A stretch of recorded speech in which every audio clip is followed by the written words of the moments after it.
ഇത് ചോദ്യോത്തരങ്ങളുടെ വേളയല്ല. ഞാൻ നേട്ടങ്ങൾ ഞങ്ങളെല്ലാവരും ഭാഗഭാക്കായിട്ടുള്ള നേട്ടങ്ങളാണ്. അതെല്ലാം നമ്മൾ ആഘോഷിക്കുമ്പോഴും നമ്മൾ നമ്മുടെ കുറവുകൾ അക്സെപ്റ്റ് ചെയ്യാൻ നമ്മൾ തയ്യാറാകണം.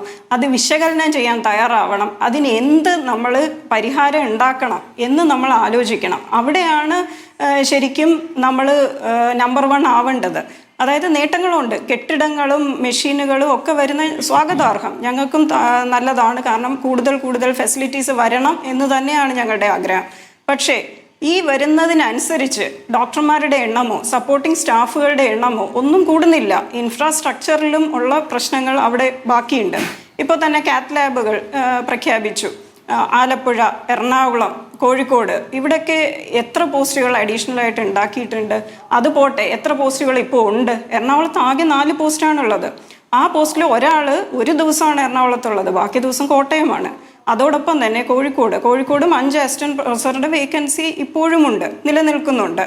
ആലപ്പുഴയും സമാനമായ സിറ്റുവേഷനാണ്. 4 പോസ്റ്റുകളാണ് ഉള്ളത്, ഒരു SRO ആണ് ഉള്ളത്. അപ്പോൾ ഇത്രയും പേരെ വെച്ചിട്ട് ഇപ്പോൾ നേരത്തെ പറഞ്ഞല്ലോ, ഞാൻ തന്നെയാണ് പറഞ്ഞത് 80 മുതൽ 120 വരെ പ്രൊസീജിയേഴ്സ് നടക്കും. അപ്പം ഞങ്ങൾ എന്തുമാത്രം ഓവർ വർക്ക് ചെയ്യുന്നു എന്നുള്ളത് ഒരു സാധാരണക്കാരന് ചിന്തിച്ചാൽ മനസ്സിലാകാവുന്ന കാര്യമുള്ളൂ. അപ്പോൾ അത് എന്തുകൊണ്ട് അഡ്മിനിസ്ട്രേറ്റേഴ്സിന് മനസ്സിലാകുന്നില്ല, എന്തുകൊണ്ട് അതിന് കറക്റ്റീവ് സ്റ്റെപ്പ് PSCയിൽ ആൾ വരുന്നില്ല എന്ന് പറഞ്ഞ വാസ്തവം തന്നെയാണ്. കാരണം ഇപ്പോൾ ലൈവ് PSC ലിസ്റ്റ് ഉള്ളതാണ് കാർഡിയോളജിയിൽ. ഇനി ബാക്കി 13 പേരാണുള്ളത്. അപ്പോൾ അതിൽ എത്ര പേര് ജോയിൻ ചെയ്യും? ആരും ജോയിൻ ചെയ്യുന്നില്ല. ജോയിൻ ചെയ്യുന്നവർ കുറച്ച് കഴിയുമ്പോൾ ഇട്ടിട്ട് പോവാണ്. അത് പോട്ടെ, സൂപ്പർ സ്പെഷ്യാലിറ്റിയുടെ കാര്യമാണെന്ന് പറയാം. ജനറൽ മെഡിസിനിൽ എത്രത്തോളം പേര് PG കഴിഞ്ഞ് ഇറങ്ങുന്നുണ്ട്. പക്ഷേ ആ ജനറൽ മെഡിസിനിൽ ഇപ്പോഴും തിരുവനന്തപുരം മെഡിക്കൽ കോളേജിൽ 6 വേക്കൻസി ഉണ്ട്.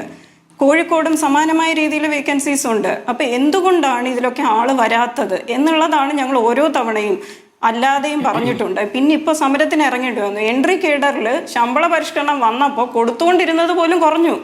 ഈ കൂട്ടുന്ന കാര്യം അവിടെ നിൽക്കട്ടെ, കൊടുത്തുകൊണ്ടിരിക്കുന്നത് പോലും കുറഞ്ഞു റിവിഷൻ വന്നപ്പോൾ. അത് കറക്റ്റ് ചെയ്ത് തരാൻ പറഞ്ഞിട്ട് നാളെ ഇതുവരെ ആയിട്ടും അതിനും തയ്യാറായിട്ടില്ല.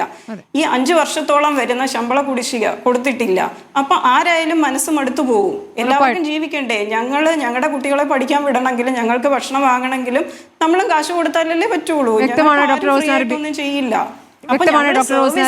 കണക്കിന് വേണ്ടിയല്ല,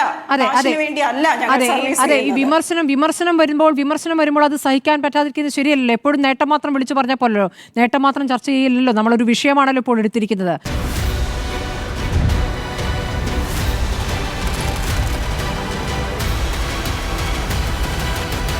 ഡിബേറ്റ് വിത്ത് സ്മൃതി പരുത്തിക്കാട്.